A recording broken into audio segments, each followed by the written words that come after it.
Bienvenido y bienvenida a la presentación de esta comunicación. Mi nombre es Laura Pérez Granado y trabajo en la Universidad de Málaga. Concretamente, pertenezco al Departamento de Didáctica y Organización Escolar. Y bueno, en primer lugar, quería agradecer a la organización del Congreso la oportunidad de estar aquí compartiendo pues, todas nuestras aportaciones y, en particular, a la coordinación de este simposio. Esta experiencia que os presento se viene desarrollando desde el curso académico 2021, la asignatura de Diseño, Desarrollo, Innovación y Evaluación en Educación, que está en el segundo curso del grado en Pedagogía. Es una asignatura de formación básica que tiene 170 horas para el docente y se traduce en 18 créditos para el estudiante. El horario es 3 días a la semana, unas 3 o 4 horas de clase. Trabajo con un grupo alrededor de unos 50 estudiantes, 55, en el turno de tarde. Uno de los días acuden a clase en grupo de reducidos, en 2 turnos de unos 25 o 30 estudiantes cada uno. Y bueno, pues, ¿qué es lo que me preocupa, ¿no?, en relación a la formación inicial de estos estudiantes de pedagogía? Principalmente la escasez de oportunidades que se les ofrecen, oportunidades prácticas a lo largo del grado para que puedan diseñar actividades para contextos reales, al margen de las asignaturas curriculares que tienen en el Prácticum 1 y el Prácticum 2. Por lo tanto, pues una de mis preocupaciones como docente es que el alumnado encuentre utilidad a los contenidos teóricos que vamos trabajando desde la asignatura, a esa construcción de los marcos en los que nos movemos y que puedan vincularlos a los escenarios reales de intervención. En coherencia con este principio, la metodología en clase pues, es bastante dinámica, participativa, el protagonismo lo tiene el estudiante. De esta forma, pues trabajamos a través de lecturas, hacemos debate en pequeños grupos, en gran grupos, dinámica, vemos vídeos, análisis de películas, de experiencias reales también. Nos visitan otros compañeros, otras compañeras de contextos educativos o sociales. También tenemos salida, visitamos algún que otro centro que llevan a cabo experiencias innovadoras. Tenemos también seminarios teóricos. Y bueno, la tarea principal de esta asignatura es la elaboración de un trabajo grupal que se realiza en su mayor parte durante la hora de clase, bajo mi ayuda y orientación. Y este trabajo pues consiste en planificar unas actividades, desarrollarlas, evaluarlas a través de la metodología de Lesson Study. Esas actividades luego las ponen en práctica en un contexto social real. Para facilitar esa conexión de la que hablábamos anteriormente, entre la teoría y la práctica, utilizamos una adaptación de los principios de procedimiento elaborados por Ratz, que constituye una forma de entender la enseñanza más centrada en la calidad de las actividades que diseñan los estudiantes y no tanto en esa valoración de los productos o de las conductas que se espera que el alumno alcance. Para comprender bien estas dos metodologías, en primer lugar os voy a presentar de forma muy breve la Lesson Study, que constituye una estrategia de investigación-acción cooperativa, donde un grupo de docentes diseñan, desarrollan, analizan y mejoran en grupo una propuesta didáctica en un contexto real, a través pues, de diferentes fases y diferentes procesos. Originariamente es una metodología que surge en Japón, aunque ahora ya se ha extendido a muchos países del mundo y allí está orientada principalmente a la formación permanente. Pero en los últimos años ya se está experimentando en la formación inicial y concretamente en Málaga.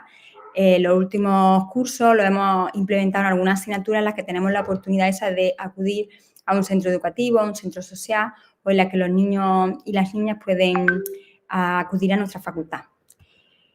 Como bien argumenta y totalmente de acuerdo con el profesor Ángel Pérez Gómez, la Lesson Study nos ayuda a problematizar en grupo nuestras prácticas, ideas, actitudes y creencias pedagógicas en gran medida no conscientes sobre lo que significa aprender y enseñar en la escuela, en la universidad y en especial la formación inicial de docentes o de profesionales de la educación, porque bueno, ahí como también en este caso incluimos a los pedagogos y pedagogas, me gustaba más definirlo de esta forma. Sin entrar en cada una de estas fases, en resumen, lo que viene a la Lesson Study lo que consiste en diseñar por grupo una intervención didáctica, una serie de actividades que posteriormente se implementan. Y en esa fase de desarrollo de las actividades es el momento en el que la mitad de los estudiantes, la mitad del grupito, unos actúan como responsables y los otros están observando. Luego evalúan esa actividad, piensan, reflexionan qué ha pasado y posteriormente pues, se vuelven a reunir para modificar y rediseñar ese planteamiento inicial, ¿no? Con el propósito de volverlo a llevar a la práctica, donde de nuevo pues, tendrán que evaluarlo para mejorarlo. En esta asignatura hacemos un ciclo completo de Lesson Study, es decir, hacemos un primer diseño, la evaluación y puesta en práctica de una segunda intervención con su posterior evaluación. Respecto a los principios de procedimiento, inicialmente seguimos las pautas establecidas por Rat, que es su autor, en el que establece una forma alternativa, ¿no? Por así decirlo, de pensar la enseñanza. En este sentido, los principios de procedimiento lo que hacen es énfasis en la actividad del docente y nos sirven para establecer puentes entre la teoría y la práctica, ¿no? Garantizando pues, que aquellas cuestiones que dicen las investigaciones o las teorías sobre educación pues, se vean reflejadas en nuestras actividades prácticas. Este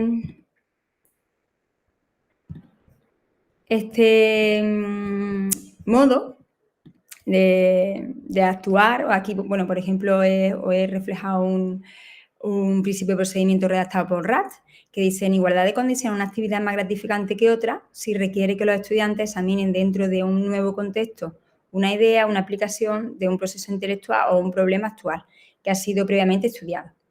En este principio de procedimiento, independientemente de que la actividad sea de enseñanza de la lengua o en matemática o en música, si se exige que los estudiantes examinen dentro de un nuevo contexto una idea, una aplicación, el niño pues también aprenderá que el conocimiento pues, nos permite interpretar, ¿no? Y explicar esos diferentes aspectos o manifestaciones de la realidad.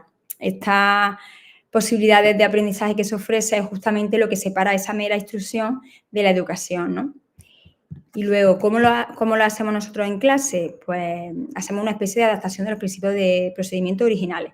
Entonces, yo les pido que piensen, en primer lugar, en las teorías que hemos trabajado en clase o en otras asignaturas y que ellos crean que son importantes y que deberían estar presentes en las actividades. Entonces, por ejemplo, si piensan que el aprendizaje significativo es importante, ellos tienen que pensar y definir, ¿no? Recordar, ¿no? ¿Qué es el aprendizaje significativo? Y luego se preguntan, ¿cómo debe ser o cómo tienen que ser mis actividades para que cumplan con esas características o rasgos de la teoría del aprendizaje significativo? En este caso, por ejemplo, pues piensan, pues al comienzo de las actividades haré una activación de conocimientos previos con los estudiantes. Entonces, ahí estoy propiciando que conecten con lo que ya hemos trabajado en las sesiones anteriores y de esta forma pues, ayuden a acomodar el nuevo contenido que incorporemos hoy.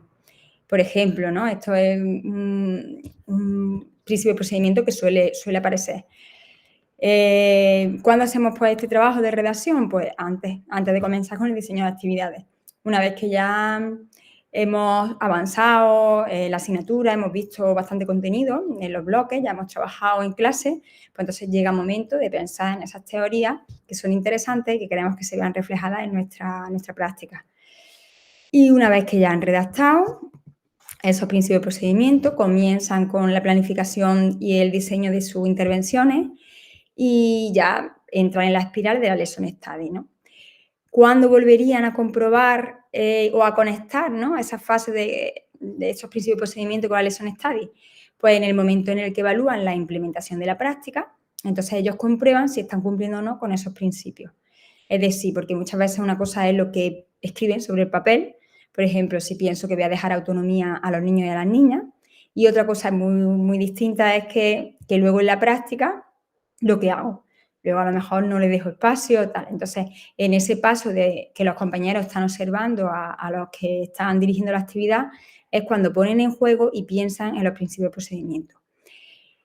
Si posteriormente, la fase segunda de evaluación, segunda intervención, tienen que volver a rediseñar y añadir alguna que otra actividad nueva, que a veces sucede, pues pueden que modifique o cambien introduzcan algún principio de procedimiento nuevo. Y bueno, así a rasgos generales y algunas conclusiones que se extraen de la experiencia es que plantear esta especie de modelo alternativo al modelo por objetivos, en el que cuando planteamos las actividades solamente pensamos en lo que los niños y las niñas quieren conseguir o queremos que consigan, pues sin pensar en esos elementos, en esos requisitos que tienen que tener nuestras propuestas de actividades, pues que ese diseño cumpla, ¿no?, con aquellos aspectos que la teoría o la literatura sobre educación, investigación, pues nos dicen que son importantes, ¿no?, para que el aprendizaje sea de calidad. Por lo que esto supone otra forma de pensar la enseñanza.